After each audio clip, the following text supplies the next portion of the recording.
vai falar um pouquinho, né, sobre a pavimentação, trazer esse tema tão importante na área da pavimentação e dividir aqui com todos os nossos participantes. Agradecer também ao coordenador do curso de Engenharia Civil, professor Dr. Leonardo Madeira, pela organização e pelo apoio desse webinar. Agradecer também, né, principalmente ao nosso convidado e palestrante, professor Dr. Ramon Knaben, que gentilmente aceitou esse convite de estar aqui hoje dividindo um pouquinho dessa área, desses conhecimentos, dessa área tão grande que a pavimentação trabalha, né, e atua.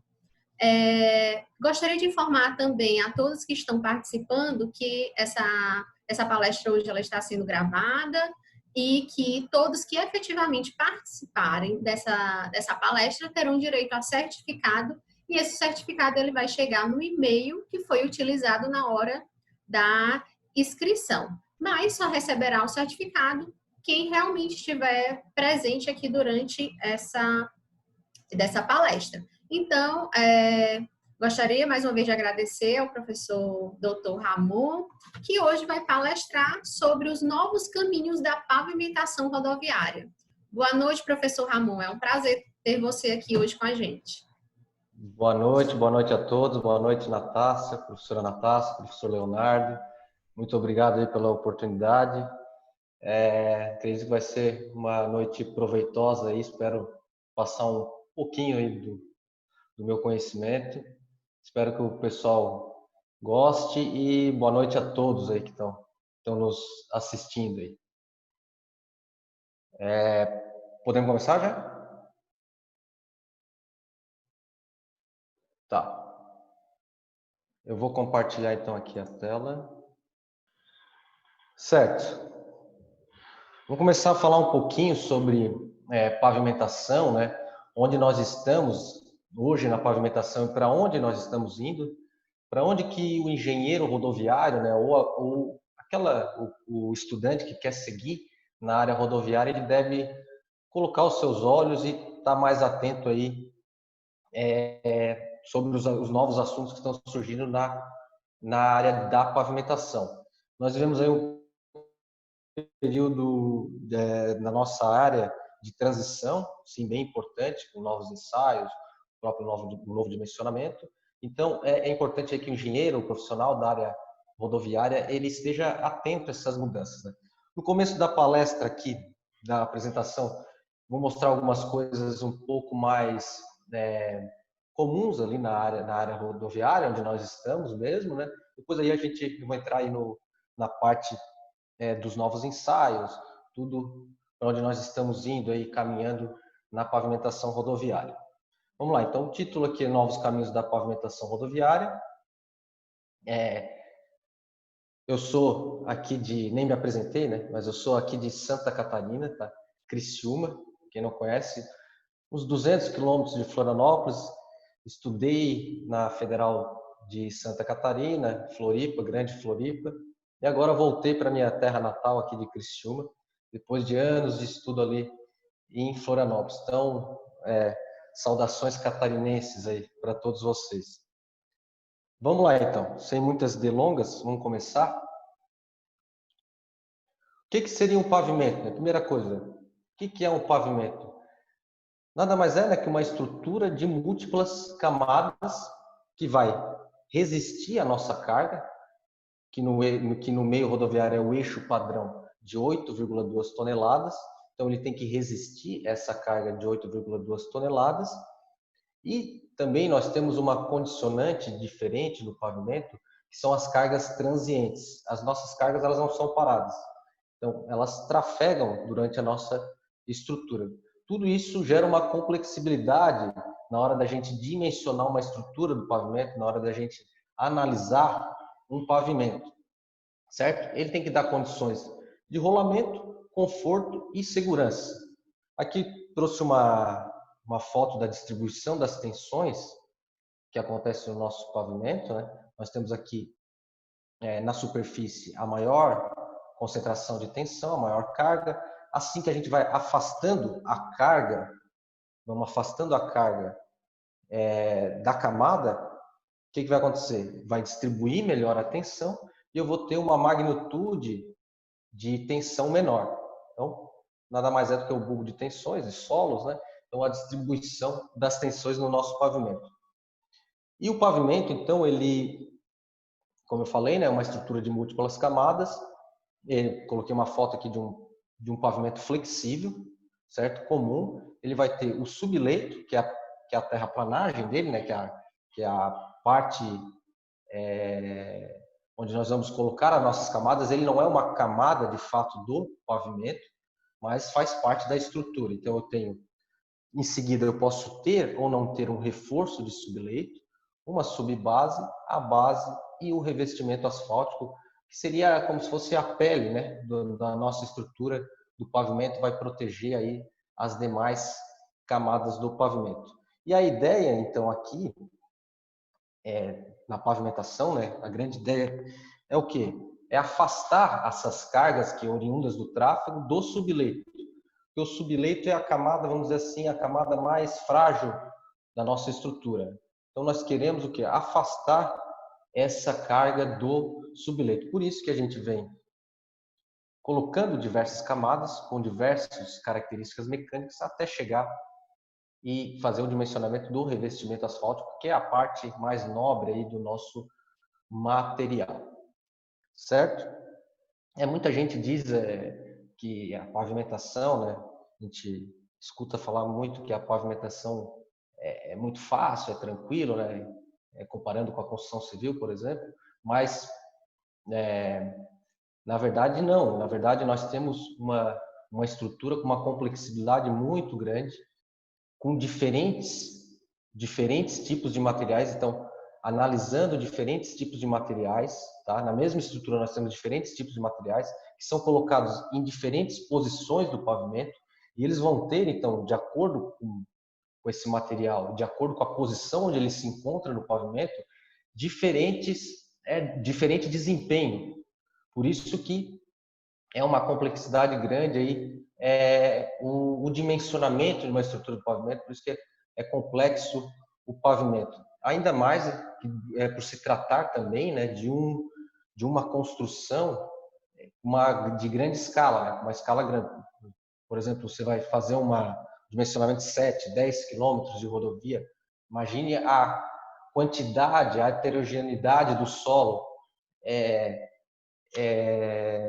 problemas, por exemplo, velocidade do veículo, radiação solar. Então, é uma série de fatores aí que o engenheiro tem que estar atento.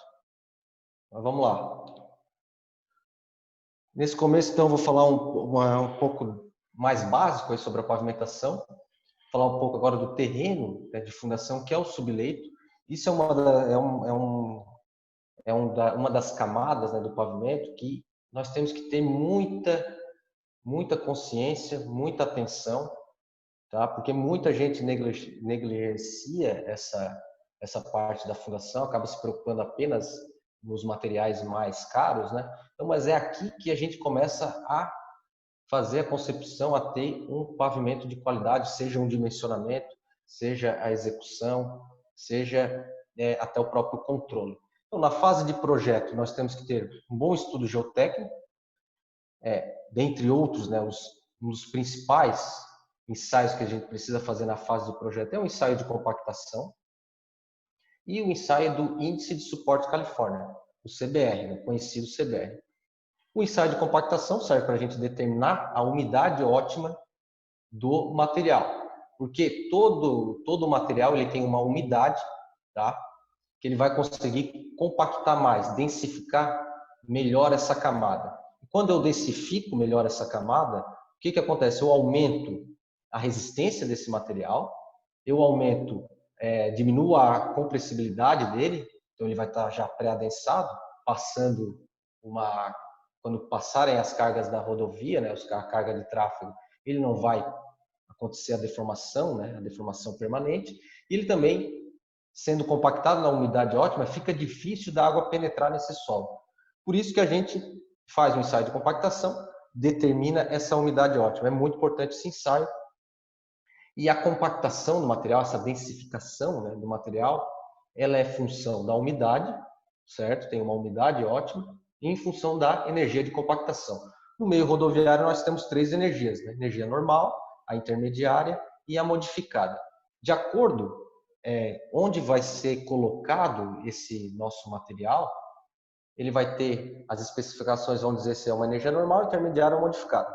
Energia normal é a menor das energias, a intermediária uma energia média entre as duas, e a modificada é a maior energia, ou seja, quanto maior a energia, né, quanto maior a força de aplicação, mais compactado será a minha camada, né? O ensaio do CBR é o Índice de Suporte Califórnia, né? O SC ou CBR, vai medir a resistência à penetração desse material. Lembra que eu falei que eu quero, um dos critérios, né, de dimensionamento é afastar a carga do meu subleito? E é com o ensaio, então, do CBR que eu vou ter o CBR do meu material na fundação, que eu vou determinar qual é a altura de afastamento que eu tenho que ter dessa carga para suportar o carregamento do tráfego para aquele determinado CBR. Por isso que eu faço o ensaio do CBR. Da parte da execução, né, nós temos aqui, eu trouxe aqui para vocês mostrar o conceito de grau de compactação. Então, uma das coisas importantes da fase de execução, por exemplo, de uma camada de subleito, é verificar o grau de compactação. Por exemplo, num corpo de aterro, nós podemos utilizar um grau de compactação de 95%, energia normal, e o máximo das camadas a serem compactadas são de 30 centímetros. Tá? O que é o grau de compactação de 95%? Através do ensaio do frasco de areia, eu vou verificar se aquela densidade em campo, que eu tenho lá em campo, está batendo com a densidade que eu determinei ali naquele ensaio de compactação que eu faço com um cilindro, né? Um cilindro de 15 centímetros, faz em 5 camadas, dou a quantidade de golpes de acordo com a energia e vou verificar se aquela densidade está batendo com a densidade de campo. Então, isso que a gente chama do grau de compactação. Corpo de aterro, por exemplo, 95. Já para a camada final da terraplanagem, 3 camadas de 20 centímetros, tem que ter um grau de compactação de 100%, mínimo, né? Energia normal ou intermediária, certo? 100%, o que quer dizer? Que lá em campo eu tenho a mesma densidade daquela que eu determinei em laboratório, a mesma peso específico aparente seco. Controle tecnológico do subleito. Vou controlar a umidade, né? Controle da execução desse subleito. Controlar a umidade, verificar a compactação CBR, grau de compactação que eu falei anteriormente, através do frasco de areia, esse ensaio aqui, tá? E a deflexão da viga Bankman. Depois eu vou mostrar como é que é mais detalhada essa deflexão, mas esse é um dos ensaios mais importantes que nós temos da pavimentação, que ele vai verificar como é que está a deformabilidade da minha estrutura. Porque lá em cima, no meu revestimento asfáltico, o revestimento asfáltico é um material que tem coesão. Então, se ele tiver uma deflexão muito alta, se ele tiver uma deformação, né, deflexão é uma deformação muito alta, eu vou ter problemas de ruptura, a fadiga desse material muito cedo. Então, eu não quero isso, né? Eu quero, de acordo com o meu número N, determinar uma deflexão que possa levar o meu material a ter uma vida útil de acordo com o projeto. Por isso que desde o subleito, a fiscalização, né, a construção da rodovia, nós devemos verificar a deflexão, porque verificando a deflexão aqui, eu vou saber que lá em cima, no meu revestimento asfáltico, eu vou conseguir chegar naquela deflexão de projeto. Por isso que a gente faz aqui o controle da deflexão. Isso aqui, uma camada, eu trouxe aqui para vocês uma camada de bloqueio. O que acontece? Aqui no sul, a gente utiliza muito para reforço de subleito ou direto, né, já chegar à subbase, materiais granulares que tem um diâmetro máximo do agregado entre 4 e 5 polegadas. Então, são agregados graúdos. E se a gente não colocar essa camada de bloqueio antes, sem compactar, de 3 a 5 centímetros, vai acontecer o fenômeno de agulhamento, ou seja, esses agregados graúdos vão penetrar a minha camada do subleito, né? Vão penetrar no subleito. Por isso que a gente coloca essa camada de bloqueio e depois aí sim vem com o reforço do subleito ou com a própria subbase, né? Reforço subleito, né? Podemos utilizar solo, seixo, cascalho, pedra betonada, uma série de materiais. O que ele tem que ter? Um CBR maior que o subleito. Né?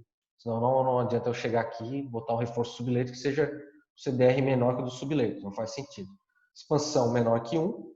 A expansão aqui a gente determina no ensaio do ISC, né, no Índice de Suporte California. No próprio ensaio a gente já determina a expansão. E o reforço subleito, a energia que a gente deve compactar, realizar o ensaio de compactação, é a energia normal ou intermediária. Aqui eu botei entre parênteses o DENIT. Se eu não me engano, por exemplo, o DENIT, ele afirma que tem que ser intermediário. Já aqui, o DEINFRA de Santa Catarina, ele já permite que possa utilizar normal ou intermediário. Trouxe isso aí para vocês sempre estarem atentos quando forem trabalhar na área, né? Verificar a norma de acordo com a rodovia. Subbase. Então, mesma coisa, tem que controlar controle de umidade, compactação CBR, grau de compactação, passar a viga Bankman também. CBR aqui, né, na subbase, maior que 20. Isso aqui é por causa do nosso método de dimensionamento. Então, o CBR da subbase tem que ser maior que 20, a expansão menor que 1. Energia intermediária ou modificada para os materiais colocados como subbase, para os materiais de subbase. Isso aqui também é muito comum aqui no Sul, quando a gente utiliza materiais com tamanho máximo do agregado de 4, 5 polegadas. O que a gente vai fazer com a subbase? Colocar um travamento, um pedrisco, né, para travar, para não, quando eu vier com a brita graduada ou com a camada de base, ela não penetrar, né, ela não entrar na camada da subbase. Por isso que eu coloco um travamento, faço a compactação também, faço a compactação desse travamento, depois sim vou passar a viga, fazer os controles aí que são necessários para a subbase. A base também é a mesma coisa, tá? Controle de umidade, CBR, grau de compactação, a deflexão. Aqui, isso aqui vem do nosso dimensionamento já, né? CBR tem que ser maior que 80 ou maior que 60 para o N de 5 vezes 10 na 6. O N de 5 vezes 10 a 6, né, para quem não lembra ou não sabe, né, é o número de passagens do eixo padrão de 8,2 toneladas. Quando nós fizemos a contagem de tráfego, nós vamos pegar todos os veículos que passam, né, naquela rodovia e vamos fazer uma transformação para um eixo padrão de 8,2 toneladas. Isso aí que a gente realiza faz a contagem de tráfego e determina o número N. Expansão aqui da base tem que ser menor que 0,5 e a energia obrigatoriamente amodificada. Aqui mostrar só esses ensaios, né, onde nós estamos hoje com esses ensaios. Então, aqui é um ensaio real de compactação, tá? Então são moldados 5 corpos de prova. Isso aqui vem de solos, né, mecânica dos solos. A gente vai compactar esse material com diferentes teores de umidade. Vamos ter ali uma umidade ótima, né? Aquela umidade onde eu tenho a máxima densificação desse material para essa minha energia, né? Lembrando, se eu aumentar a energia, eu vou ter uma curva mais ou menos aqui mais em cima e deslocada para a esquerda. Porque eu vou compactar mais, eu tenho mais energia, ela vai ter uma densidade aparente seca maior e necessitando um teor de umidade menor. Então eu vou ter a curva, se essa aqui foi compactada na energia normal, a intermediária vai estar um pouquinho acima, deslocada para a esquerda, e a modificada um pouquinho mais acima, deslocada para a esquerda. Vamos lá. Aqui o ensaio de penetração, né? O ensaio do CBR. Veja, né? Para quem não lembra, não sabe, o CBR, ele falei ali, né? Ele sai em porcentagem. Né? O que quer dizer isso, né? é uma porcentagem em relação à resistência à penetração de uma brita padrão. Ou seja, o CBR deu 60%. Ele tem uma resistência de 60% em relação a essa brita padrão. Nesse ensaio aqui, ó, por exemplo, o CBR foi um ensaio realizado numa base, ele deu um CBR de 141%, ou seja, ele deu uma resistência maior do que a brita padrão. Tá? Isso pode acontecer também. Aqui o ensaio do frasco de areia, para a gente determinar a densidade do nosso controle tecnológico, a densidade, verificar então se a minha camada foi bem compactada, um ensaio bem importante. Então, verificar o grau de compactação. O que é feito? É um furo, feito um furo na camada, né? Vou retirar o material, venho com esse frasco de areia e jogo a areia dentro desse volume escavado. Eu tenho a densidade da areia, tenho o peso da areia que entrou, eu consigo determinar o volume do furo. Tendo o volume do furo, tenho o peso do material que eu tirei, eu determino a densidade desse meu material. Tiro a umidade dele, para deixar em peso específico aparente seco, e comparo com o peso específico aparente seco que eu determinei lá no laboratório, né, no ensaio de compactação. Comparo com essa densidade aqui. Perfeito. A viga, né? A viga, para a gente verificar a deflexão. Cada camada nós temos que passar a viga, verificar a deflexão do pavimento, como eu falei anteriormente. A viga tem, o esquema da viga é esse aqui, ela tem uma haste, aqui um braço de alavanca, aqui o eixo. Então, estão vendo lá que a ponteira ela fica bem embaixo das duas rodas. Esse aqui é o eixo padrão, né, de 8,2 toneladas. É um eixo simples de rodas duplas. Então, a viga fica bem embaixo das duas rodas. Quando o pneu está em cima, né, o eixo está em cima, o pavimento ele está com a deflexão. Assim que ele sair, o pavimento volta. Voltando, essa haste sobe, e aqui eu consigo marcar no extensômetro o valor da deflexão. Em campo a gente escuta muito, a viga deu 60. O que isso significa? 60 centésimos de milímetro, ou seja, 60 vezes 10 na menos 2 milímetros. Quando o pessoal fala, a viga deu 80, a viga deu 120, centésimos de milímetros. Certo? Bom, chegamos a falar um pouquinho do revestimento asfáltico, né? Parte mais nobre aí do nosso pavimento. Como a gente está falando de pavimentos flexíveis, né? Falar das misturas asfálticas, conhecidas também como concreto asfáltico, CAUQ, também é chamado de CBUQ, né? Concreto betuminoso usinado a quente, ou concreto asfáltico usinado a quente, que é a associação, né? A mistura de agregados com o ligante asfáltico. A função dele, impermeabilizar, ele tem que ser flexível, a ideia é que esse nosso concreto asfáltico seja flexível, ou seja, eu quero que um concreto asfáltico ele se deforme pouco, mas volte ao seu estado original, tá? Essa é o que a gente busca, né, de um concreto asfáltico de qualidade.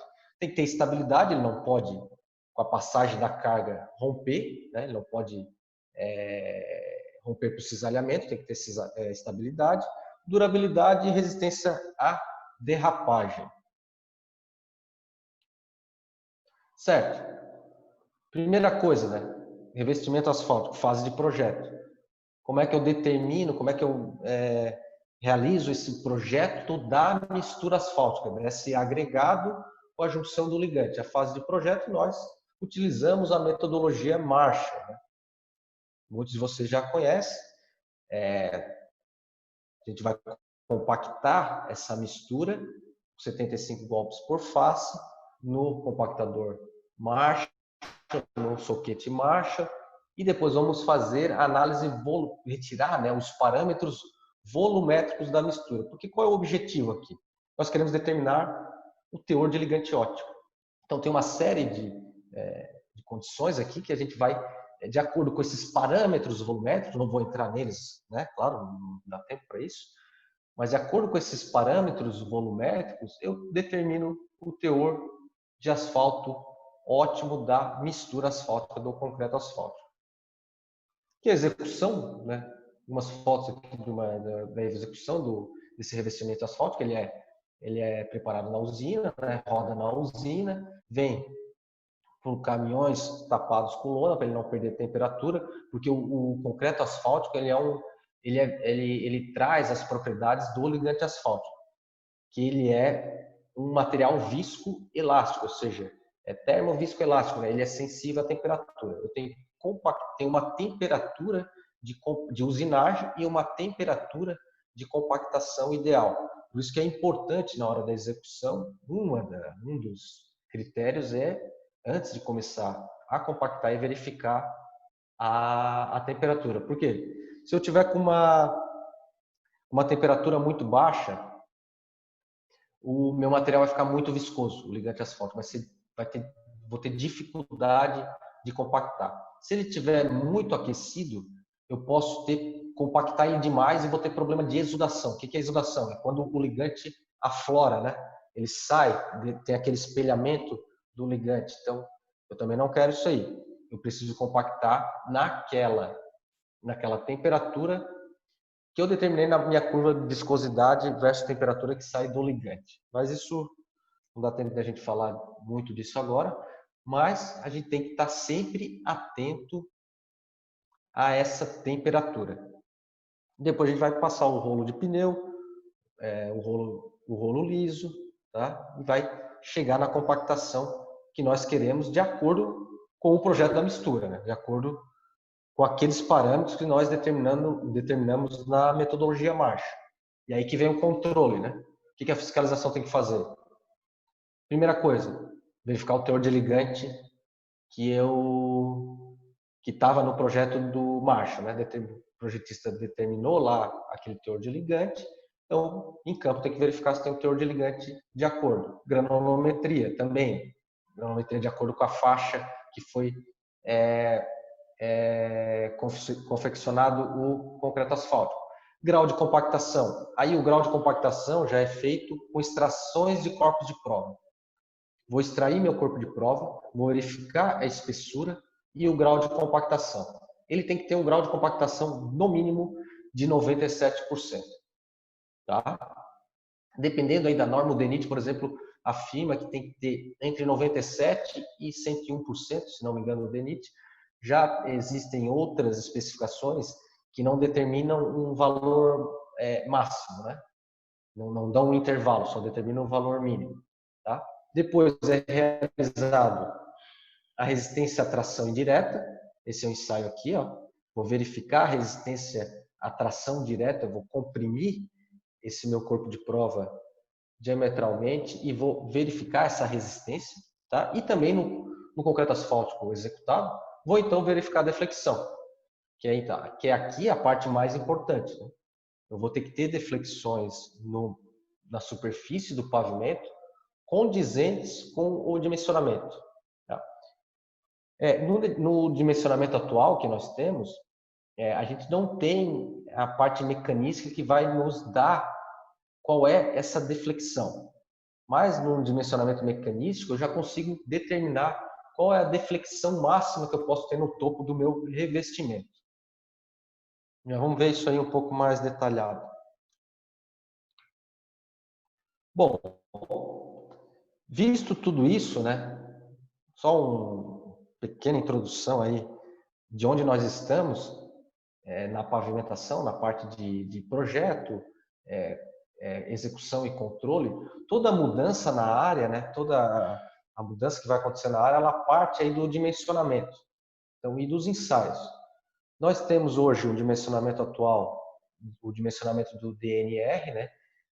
Foi de grande sucesso, genial esse dimensionamento, né? Também conhecido como do Murilo Lopes de Souza, né?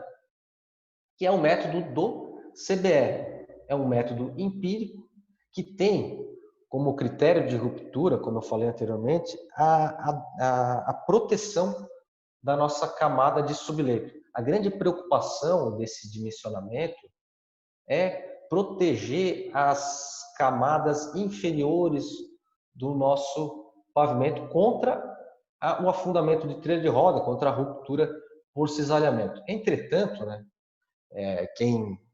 basta a gente verificar que as principais patologias hoje em dia da nossa estrutura são as trincas por fadiga. Nós nem temos muitas, pelo menos aqui na região sul, aqui nós não temos muitos problemas com deformação permanente. Geralmente o problema de deformação permanente não está na estrutura, está na mistura asfáltica. Então nós não temos problemas de cisalhamento por causa do CBR ou por causa do dimensionamento da estrutura, né? Mas o que nós temos mais são as trincas por fadiga. E esse método atual, né, que nós temos hoje, ele não verifica essa condição, ele não verifica essa nossa patologia. Por quê? Porque o CBR ele não consegue verificar essa deformabilidade das estruturas. O CBR ele só verifica, como eu falei, né, uma resistência à penetração, ele só está verificando a condição de cisalhamento ali, a carga, né, direta de ruptura do material. Ele não verifica a deformabilidade e a recuperação dessa estrutura. Então, o método CBR do Murilo Lopes, ele utiliza o número M, que é o número de solicitações do eixo padrão, junto com o CBR, e aí ele vai verificar uma espessura e vai determinar essa proteção que nós temos que ter em relação ao subleito. Ele também limita muito a nossa utilização de misturas asfálticas. Por exemplo, eu não consigo utilizar, eu tenho diversos tipos de misturas asfálticas de diversas qualidades, né? Por exemplo, eu posso hoje utilizar um ligante modificado, um asfalto borracha, que aí o que vai acontecer? Eu tenho uma resistência maior desse material, é um material melhor, de melhor qualidade. E este método, né, do Murilo não consegue levar em consideração essa qualidade do meu material. Então, fica muito limitado. Por isso, né, que nós estamos caminhando aí para o novo método de dimensionamento. Ó, aqui só os dois defeitos, né, que nós queremos evitar no pavimento, que é a trinca por fadiga e a deformação permanente. Por isso que então nós estamos avançando aí para o método Medina, que é um novo método de dimensionamento nacional, né, dos pavimentos flexíveis do Brasil. É um método mecanístico empírico que vai, então, verificar esses nossos dois problemas, o afundamento de trilha de roda e a fadiga. Então, como eu falei, um método mecanístico, né? Mecanístico empírico. Contando um pouco da história dele, é uma parceria entre o DENIT e a COP do Rio de Janeiro. Então, há anos vem sendo desenvolvido esse método junto com a rede temática de asfalto, junto com a Petrobras, junto com diversas universidades federais aí espalhadas pelo Brasil, que foram realizadas pistas experimentais para verificar esse método, né? Então, esse método ele é um método mecanístico, que eu vou verificar as tensões e as deformações que acontecem na estrutura do pavimento. Então, não mais é só um método empírico, e para isso eu preciso inserir novos conceitos, novos ensaios, né? Que é o módulo de resiliência, muita gente já está bem disseminado, o módulo de resiliência, né? A fadiga da mistura asfáltica e a deformação permanente. Deformação permanente tanto na mistura asfáltica, tanto nas camadas granulares, né? Nas camadas de solos finos, certo? Então, esse método ele vai me dar uma resposta estrutural. Aqui eu fiz um esquema do pavimento, onde são as principais tensões que nós temos que olhar. Essa aqui, ó, aqui o eixo padrão de 8,2 toneladas, né? Aqui o revestimento, a base, subbase, subleito. Essa aqui seria a deformação a deformação de tração, né? Na face inferior do meu revestimento, porque o revestimento ele trabalha a flexão, como se fosse uma viga. Passa a carga, ele vai gerar deformações de tração na face inferior. E aqui que são o surgimento das principais trincas que vai gerar aí vai levar a vida à fadiga o meu material. Aqui a deflexão, né? Eu coloquei aqui a deflexão, é a resposta desse método, ele também nos dá a deflexão. E aqui também, não menos importante, a tensão no topo do subleito. Mas essa aqui até que nós estamos tranquilos, né? Porque essa é justamente a que o CBR sempre deu conta, né? Sempre foi, sempre conseguiu proteger bem as nossas camadas do subleito contra essas tensões, o método do CBR. Certo? Falar um pouquinho do módulo de resiliência, então. Eu tenho um módulo de resiliência que eu devo fazer os novos ensaios, né, que eu devo fazer para os solos finos e granulares e também para a mistura asfáltica. Esse aqui para solos, né, para solos. É um ensaio dinâmico triaxial. Por quê? O que acontece? A minha camada, o meu solo, o módulo de resiliência, né, ele é afetado pelas tensões que estão chegando no solo. Ou seja, a tensão desvio, a tensão da carga normal em cima passando do tráfego e também as tensões confinantes, as tensões laterais. Porque, por exemplo, vamos pegar uma brita graduada, né? Se eu pegar uma brita graduada e deixar ela sem confinamento, ela vai ter uma determinada resistência, um determinado módulo. Se eu tirar esse confinamento, ela não tem coesão, vai cair bastante o meu módulo. Né? Eu não estou ali pressionando. Então, por isso que esse ensaio é um ensaio triaxial. Eu vou ensaiar para pares de tensões. Então, eu vou determinar pares de tensões. Isso já é um ensaio normatizado, tá?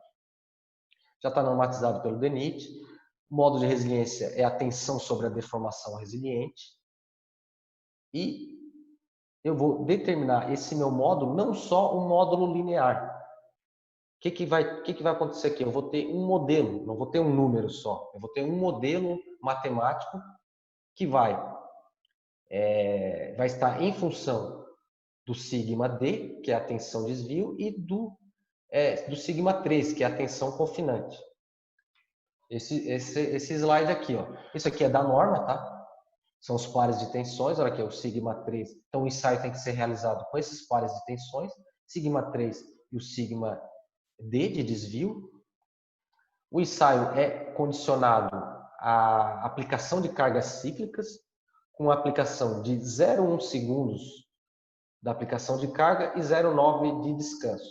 Por que é feito isso? É para justamente um ensaio para simular o que acontece no campo, né? Nós temos a passagem do veículo e ela é contínua. Ele vai passando, então eu vou ter deformação e recuperação desse material. E esse é um ensaio, por isso que é um ensaio cíclico para diversas tensões. E aí eu vou ter um modelo matemático para cada tipo do solo que eu ensaiar, né? Vou ter o K1, K2, K3, e são esses os modelos que eu vou inserir no método no software Medina, né? No software Medina para o método Medina. O software Medina ele vai trazer esse modelo matemático, onde eu vou inserir K1, K2 e K3 do meu solo para cada camada. Cada camada eu vou ter que realizar este ensaio. Depois de um trabalho estatístico, ó, ele usa um programa estatístico, a gente vai ter o sigma D aqui, ó, estão vendo o sigma D, o sigma 3 e o módulo de resiliência em função dessas duas tensões. Perfeito. Agora o módulo de resiliência na mistura asfáltica, no concreto asfáltico. Não preciso mais ter tensão, não tá em função da tensão confinante nem desvio, né? Eu tenho um módulo que vai ser realizado no equipamento dinâmico, certo? Onde eu vou aplicar cargas diametralmente no meu corpo de prova. Tá vendo? O corpo de prova está diametral. Ele pode ser um corpo de prova compactado pelo Marshall, né? Ou pela PCG. Depois eu vou falar um pouquinho da PCG. E aí eu vou aplicar cargas e vou determinar a tensão que eu estou aplicando, dividir pela deformação resiliente e vou ter um modo de resiliência aí do meu concreto asfáltico. Aqui só o esquema aqui do ensaio, ó, aplicação, aqui em azul seria a aplicação da carga. Ele aplica uma carga de 0,1 segundos e descansa 0,9. Depois ele vai vir de novo, aplica outra carga. É um ensaio cíclico. E a resposta aqui em vermelho é a deformação. Vocês já estão percebendo que o concreto asfáltico ele não tem uma resposta elástica, né? Totalmente elástica. Se ele fosse totalmente elástico, essa curva aqui em vermelho estaria em cima da curva azul. Eu aplico a carga, retiro, ele volta imediatamente. Mas não, existe uma relaxação. Eu apliquei a carga, tirei, aí agora que está chegando no pico e está voltando. Está voltando, está voltando, está voltando. Assim que ele quase recuperou, já aplico outro. Então, vocês estão vendo a viscoelasticidade aí do material, do concreto asfáltico, por causa, né, que ele herda as características do ligante asfáltico. Aí existe todo aqui um cálculo que é realizado para pegar apenas a deformação resiliente. Eu não quero essa parte aqui eu quero uma deformação elástica, não quero pegar a deformação elástica, mais elástica possível. Vamos lá, outro conceito agora, né? Onde é que estamos indo, né? Deformação permanente, uma coisa que a gente não tinha anteriormente, agora nós vamos ter, que é o ensaio de deformação permanente também já está normatizado, tá? Também já está normatizado pelo DENIT. Esse aqui é um ensaio de deformação permanente em solos e granulares. Tem um ensaio de deformação permanente na mistura asfáltica. Vamos falar aqui primeiro do ensaio de deformação permanente nos solos e nos solos finos, né, e nos granulares. Isso aqui foi um estudo da tese do Guimarães, de 2009, que entrou aí para o método Medina. Foi um estudo grande aí que o Guimarães fez. Também esse ensaio é realizado no equipamento triaxial, no mesmo equipamento que é realizado para o módulo de resiliência, eu posso realizar o ensaio de deformação permanente com o mesmo equipamento. Por quê? Veja, né? Da mesma forma que esses meus materiais eles são influenciados pelo o módulo de resiliência, né, influenciado pelas tensões desvio e confinante, a deformação permanente também. Isso é óbvio, né? Por isso que eu preciso também dos pares de tensões e aí eu vou ter um modelo também de deformação permanente. E com esse modelo de deformação permanente, eu vou jogar lá no software Medina e o Medina vai calcular quanto de deformação permanente eu vou ter de acordo com de acordo com o ensaio que eu realizei. Então, isso aqui já saiu da norma do DENIT, já temos uma norma, tá? Os pares de tensões. E aqui um ensaio real realizado, tá? De deformação permanente. São vários corpos de prova. Eu tenho que fazer um corpo de prova para cada tensão, para cada par de tensão. Aqui eu tenho que fazer um corpo de prova. E vou ensaiar esse corpo de prova a 150 mil ciclos. Tá? É bastante, né? Bastante ciclo. Eu vou ensaiar, cargas cíclicas também, tá? Mesma coisa que o módulo de resiliência, mas 150 mil ciclos. Por quê? Justamente eu quero verificar a deformação permanente, né? Então, vocês já estão vendo aqui, cada curva dessa é um par de tensão, tudo isso aqui é o mesmo solo, mas cada curva dessa é um par de tensão. E aqui todas as aplicações. Veja que no começo eu tenho uma deformação permanente, aqui a deformação, né, em Y, a deformação permanente em milímetros. No começo eu tenho uma deformação permanente alta, né? Vou aplicar a carga, o meu solo ele vai se acomodando. Com o passar do carregamento, ele vai se acomodando, ele não tem mais deformação. A gente chama que ele entrou em shakedown, ou seja, ele não tem mais deformação permanente, ele se acomodou. Com esse ensaio, né, eu vou ter todos esses pontos, eu vou conseguir determinar um modelo. Esse modelo também vai ser, como eu falei, inserido no programa Medina através de uma análise estatística. Eu tenho o que eu tenho no modelo? O que é a deformação permanente? Ela está em função do quê? Do sigma 3, do sigma D e do N, né? Do número de aplicações de carga.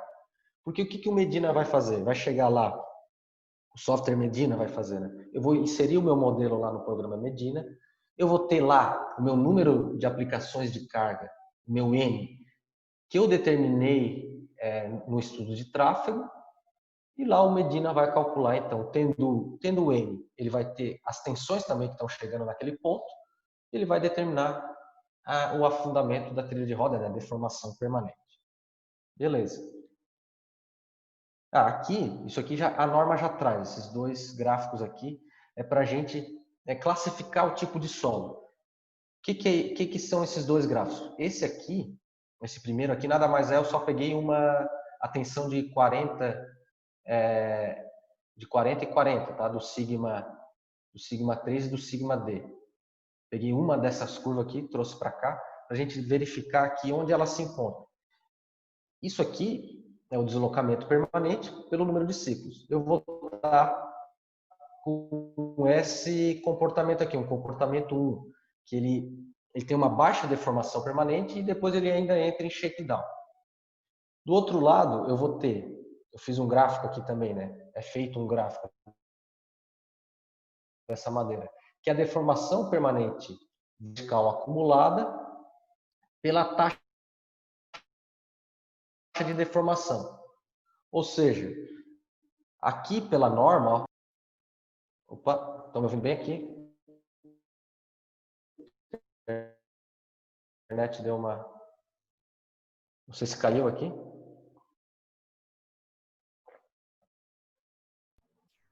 Tá ok aqui, professor Ramon. Pode continuar. Certo. Estou indo muito rápido, não? 9h47. Não, tá ótimo, tá ótimo. Pode ficar à vontade. Vamos indo, então. Certo.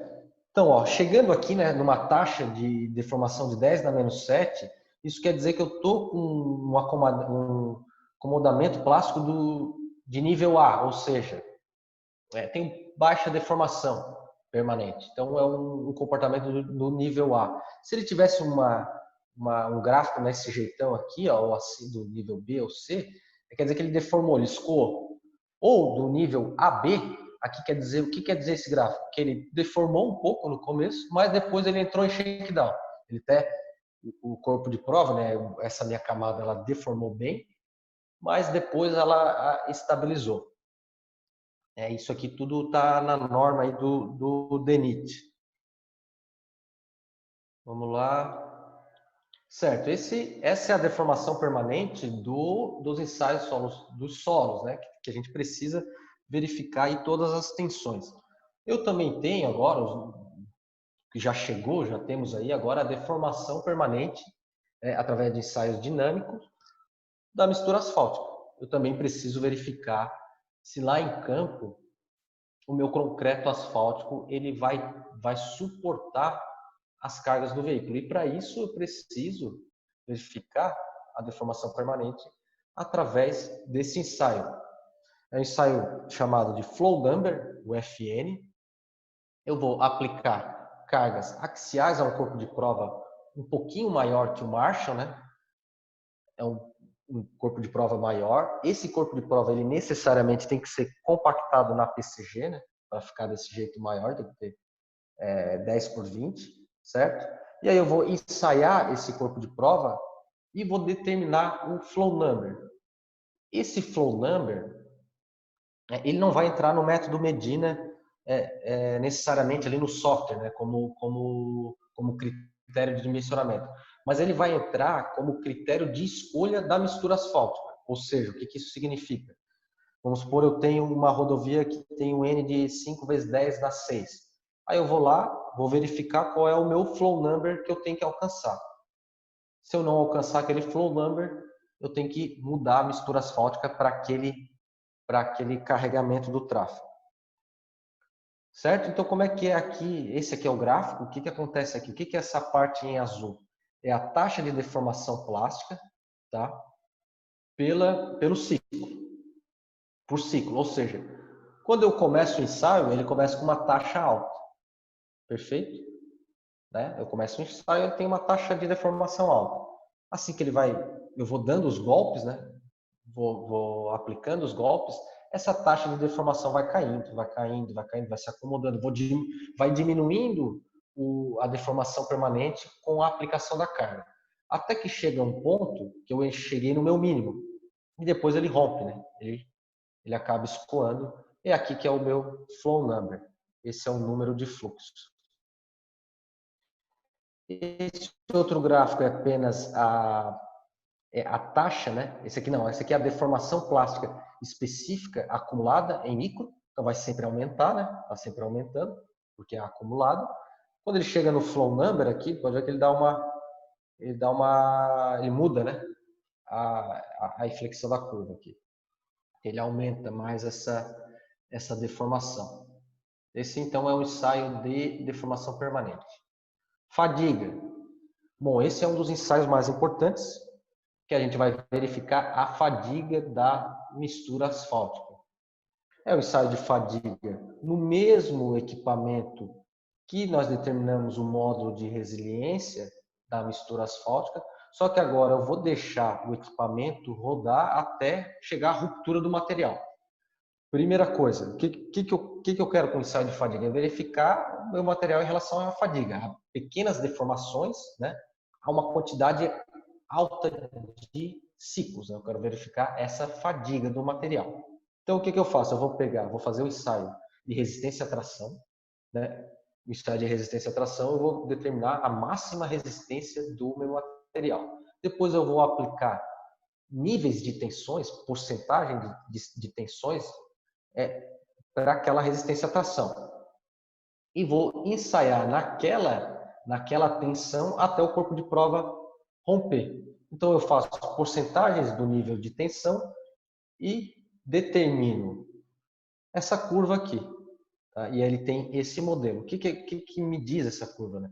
Eu tenho aqui, ó, por exemplo, eu vou ensaiar 4 grupos de corpos de prova, com 4 diferentes tensões, 3 corpos de prova para cada tensão, certo? Por exemplo, esse aqui, ó, eu vou ter uma tensão alta, aqui eu apliquei uma tensão alta, vamos supor que aqui fosse de 30% da tensão de ruptura ali de tração, né? Se eu aplico 30% dessa tensão, vocês concordam aqui que o número de aplicações de carga vai ser menor. Eu vou ter uma quantidade menor de aplicação de carga para romper o meu corpo de prova. Se eu diminuir a tensão, por exemplo, aqui seria de, vamos lá, 20%, eu preciso de um número maior. E assim por diante. Por isso que eu tenho essa curva desse jeito aqui.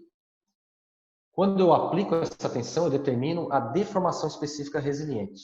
Tá? Então, ele vai estar o número de aplicações de carga pela deformação específica resiliente, que é esse modelo. Com esse modelo, para aquela curva, né, para esse meu material, vou também levar no Medina o K1 e o K2.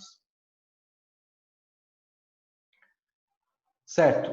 Onde é que nós estamos hoje, né, para a gente fazer um resumo? Hoje nós estamos, né, partindo do Marshall, da compactação Marshall, para a compactação na PCG, que é a prensa compactadora giratória, né? A gente vai compactar, determinar o teor de ligante através da PCG, que é o número de giros, né? Então é um outro tipo de equipamento mais avançado que simula melhor as condições de campo. No DENIT, né? No método Medina e no DENIT, a gente ainda realiza a determinação, né, do teor ótimo de ligante através do Marshall. A gente ainda faz o projeto da mistura através do Marshall. Pela PCG, já temos normas, pela PCG, para fazer a compactação dessa mistura asfáltica para nós realizarmos os ensaios de desempenho. Não para determinar o teor ótimo de ligante, mas já temos para, por exemplo, podemos compactar o corpo de prova pelo compactador giratório para realizar modo de resiliência, a deformação permanente e a fadiga. Aqui, do CBR, estamos indo para o modo de resiliência. Já estamos, né? Muito tempo já saindo aí do CBR indo para o modo de resiliência. DP, deformação permanente. Nem tínhamos deformação permanente no nossos ensaios, né? Estamos indo também para a deformação permanente. E a fadiga, né? Também saindo onde não tínhamos nenhum no método, né, de dimensionamento, nenhum critério de fadiga, e agora estamos indo para a fadiga. Futuro, aí isso aqui hoje, né? Muito próximo, já temos tudo normas aí no DENIT. O próprio software Medina, ele pode ser baixado ali no site do DENIT, né, no IPR. Então isso aí está muito avançado. Agora, para o futuro, o que nós temos?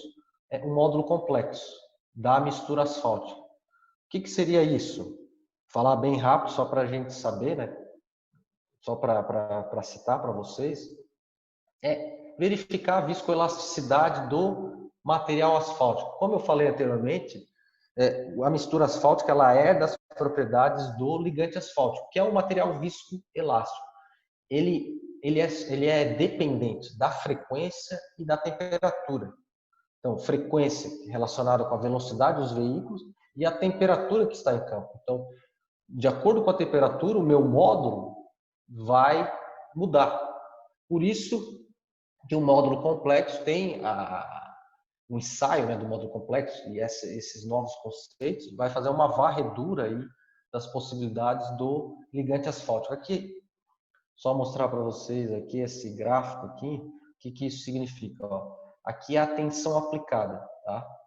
A tensão aplicada. E aqui é a resposta do material em pontilhado, que é a deformação. Veja, como eu falei anteriormente, elas não coincidem, ou seja, eu aplico a carga, só depois ele se deforma, ele demora para se recuperar.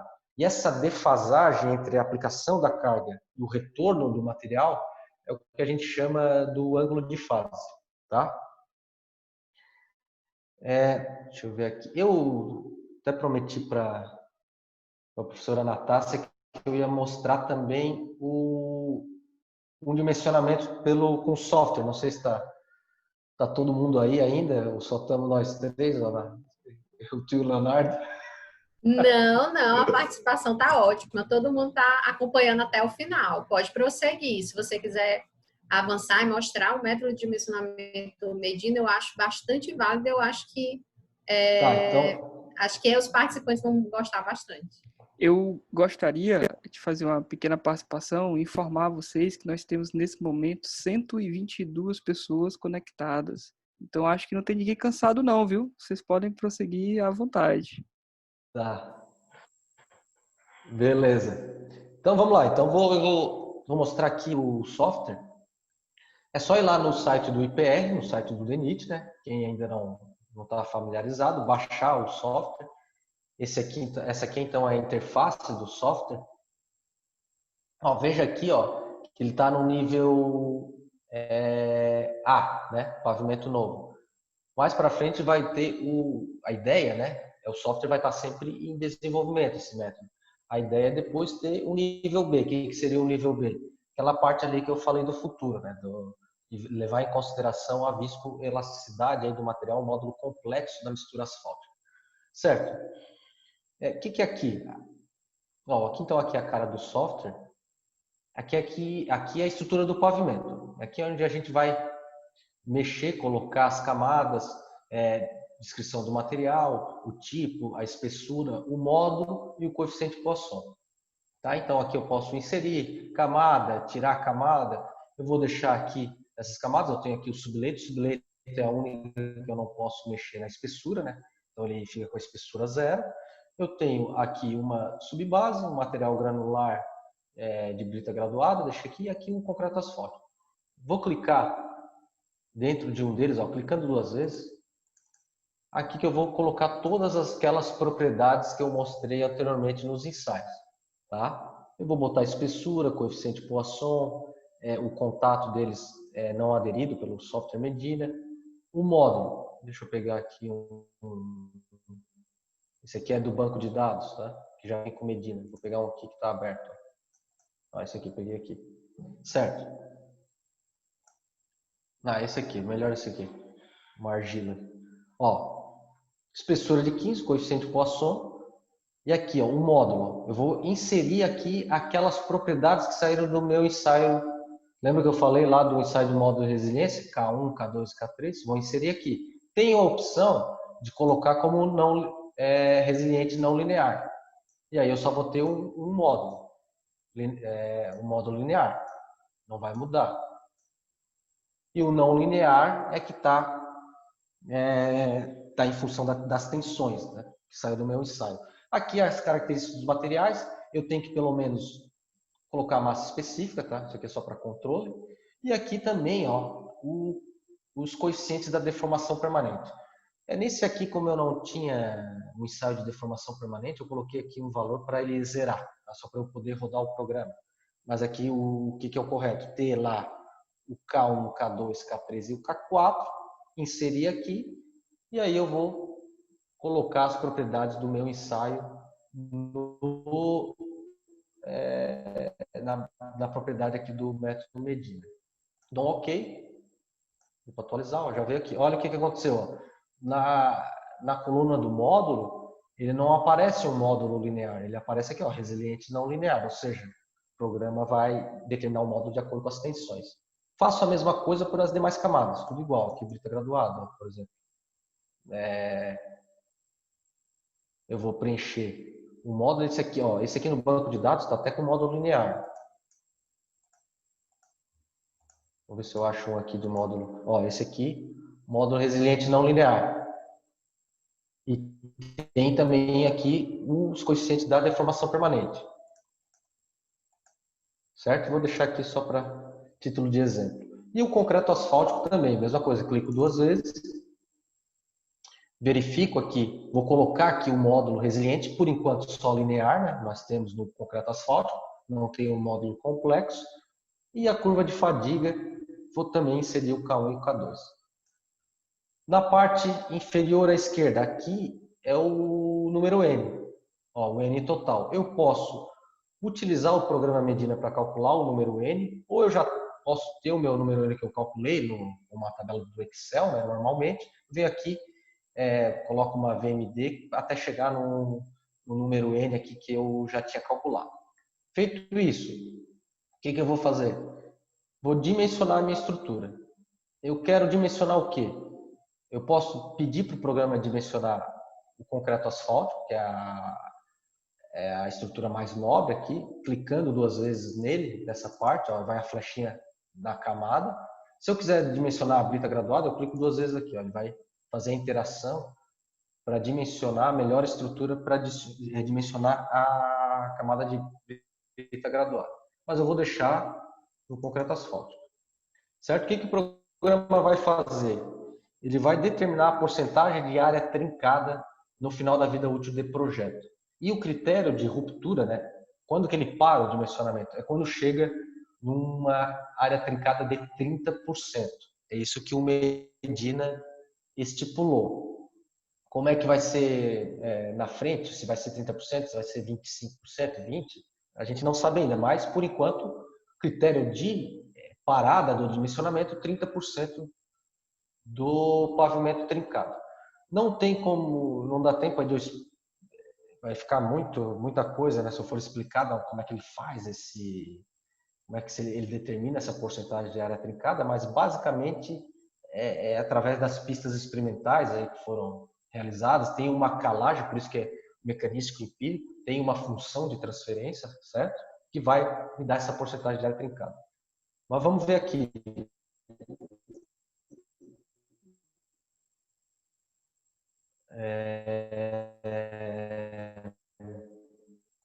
Vou pedir para avaliar. Posso pedir para avaliar a estrutura, ele vai avaliar a estrutura com essas dimensões. Então, ele vai dar o nível de área trincada, 46%, ou seja, passou dos 30%, né? Ele dá o afundamento de trilha de roda também, e o nível de confiabilidade é relacionado com o tipo de via. E aí, ó, ele deu aqui, ó, tráfego elevado para a estrutura proposta. Bom, eu peço para dimensionar, então. Pronto, dimensionou. 12,9, né? 13 centímetros, eu alcanço aí uma porcentagem de área trincada de 28,9, né? Próximo dos 30%. E aí ele parou meu dimensionamento. Tá? Qual é a grande vantagem do Medina? Por exemplo, vou só fazer um exemplo só para mostrar rapidamente isso. Eu utilizei um concreto asfáltico aqui, provavelmente que tem uma curva de fadiga de um tipo comum. Não, se eu utilizar, vou utilizar com ligante modificado, né? Um asfalto melhor, um concreto asfáltico melhor. Né? Eu venho aqui, ó, vou pegar aqui um de classe 3. A classe, né? Isso aqui está relacionado com a classe de fadiga. Tá? Então, aqui um de classe 3, só para vocês. Ok? Peço para o programa dimensionar. Ó, só mudei o concreto asfáltico, ele foi para 8 centímetros. Tá? Isso é uma grande vantagem, porque eu posso, né, justificar aí perante aos órgãos de controle, TCU e, né, que por que eu estou utilizando um concreto asfáltico modificado? Por que eu estou utilizando um concreto asfáltico mais caro? Não, peraí, porque eu estou diminuindo a espessura nesse caso, né? Estou aumentando a vida útil do meu pavimento, né? Diminuindo a espessura e tendo a mesma vida útil do pavimento. Então eu consigo levar em consideração eu vou dizer, as propriedades, né, dos materiais com mais qualidade. Mas para isso, né, para isso o projetista ele tem que ter os ensaios. Né? Não adianta o principal aí de tudo isso são os ensaios. Beleza, então, pessoal, acho que era isso. Agradecer aí para quem ficou esse tempo todo aí me ouvindo, muito obrigado. Deixa eu só, então, muitos já devem saber aí, eu e o professor Joey da Federal do Paraná temos um e-book, vocês podem baixar aí o e-book, é gratuito, falando sobre o software Medina. Nós também temos, se vocês entrarem ali no metodomedina.com.br, um curso, né, de pavimentação voltado para a mecânica do pavimento, que ensina também o método Medina, todos esses ensaios com tabelas, toda essa parte da mecânica do pavimento aí. Eu e o professor Joey, né, da Federal do Paraná, montamos esse curso. Ele, no momento, ele nem está aberto agora, a turma já está fechada, mas tem uma lista de espera aí para quem quiser deixar o e-mail lá. A gente fecha aí como diz, o carrinho, porque senão não dá tempo de fazer outras coisas, a turma fica muito cheia, não dá tempo de dar o suporte necessário. Mas é isso aí, pessoal. Muito obrigado, agradeço a Natácia, agradeço o Leonardo aí pela oportunidade, e aí estou aberto aí para... Então, eu gostaria, né, de agradecer ao professor Ramon pela essa disponibilidade, pela simpatia, né, por ter tirado um pouquinho do seu tempo para compartilhar todos esses conhecimentos que são bastante valiosos, principalmente essa interação de Santa Catarina, Piauí, a gente saber o que está acontecendo lá no Sul, se é diferente do que está acontecendo aqui no nosso estado, quais são as novas tecnologias, né? O que se está pesquisando na área. Então, eu quero dizer que foi de extrema valia essa palestra, foi muito enriquecedora. Então, a gente tem que agradecer imensamente a você ter aceitado compartilhar todos esses conhecimentos com a gente. E também agradecer à Uninova FAP, ao Grupo AF, à Coordenação de Engenharia, em nome do professor Leonardo, por ter proporcionado a gente esse momento de interação, esse momento de troca de conhecimentos que o professor Ramon gentilmente aceitou ter esse momento com a gente. Professor Leonardo, você quer dar alguma palavrinha? Olha, apenas agradecer, falar da minha gratidão por terem se disponibilizado, professora Natácia, professor Ramon, e aos participantes que estão aqui. Eu estou impressionado com a permanência de todos eles. Nós temos mais de 120 pessoas conectadas nesse exato momento, não se cansaram, tenho absoluta certeza. Gostaria de continuar aí um pouco mais, mas, de fato, foi de grande valia. Fica aqui a nossa gratidão a vocês, gratidão ao Uninova FAP, por proporcionar uma plataforma tão interessante. E fica o nosso convite para outras oportunidades. Quem sabe a gente não consiga fazer novos debates e contamos com vocês. Então, muito obrigado, pessoal. Uma boa noite. Parabéns pelo trabalho. Obrigada, professor. Obrigada, professor Ramon. Mais alguma palavrinha? Não, tudo certo. Pois então, eu queria desejar uma boa noite a todos que ficaram até esse momento. Dizer que foi Foi muito importante a participação de tantas pessoas, né, de tantos lugares, de várias instituições, e que vamos trabalhar para a gente ter também outros momentos, e o professor Ramon está sempre convidado também a participar. As portas do curso de Engenharia Civil aqui do Uninova FAP estão abertas para você, professor. E só agradecer, desejar uma boa noite e um abraço a todos. Boa noite. Boa noite. Boa noite, um abraço, pessoal. Até a próxima. Abraço. Tchau.